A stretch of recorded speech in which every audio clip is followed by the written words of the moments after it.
Karena listnya nomor 1 tuh kata Rasulullah. Orang-orang yang mendapatkan naungan di saat tidak ada naungan selain naunganku. Yang pertama, pemimpin yang adil. Itu list pertama tuh. Karena dia mendapatkan kebaikan, sebab apa dia mendapatkan kebaikan? Dia memfasilitasi kebaikan bagi orang lain. Nah ini tapi uniknya kalau di Indonesia kayak gini nih.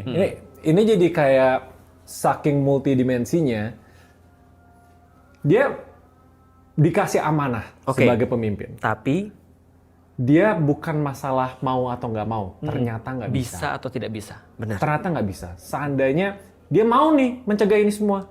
Tapi dia tahu di belakang itu ada borgol, dia dijegal. Betul. Either karena hutang lah, atau karena apalah gitu misalnya. Karena utang. Dosanya dipindahin lagi atau ternyata karena amanahnya tapi ini. dia tetap jadi pemimpin. Dia tetap pemimpin.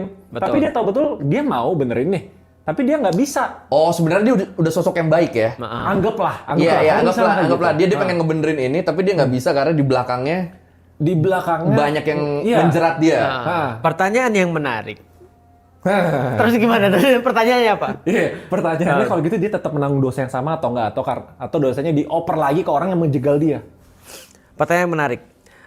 Ini harus pelan-pelan jawabnya. Pertama gini, kalau ada orang tidak bisa, Allah tidak akan pernah untuk meminta tanggung jawab terhadap orang yang nggak bisa.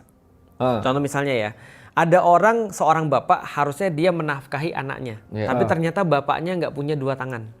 Dan nggak punya 2 kaki dan nggak bisa jalan, nggak bisa kerja, maka tanggung jawabnya hilang. Hanya saja kalau dia tahu ada orang yang mampu melakukan itu dan dia tetap tidak mau untuk nyuruh orang, maka dosanya jadi itu.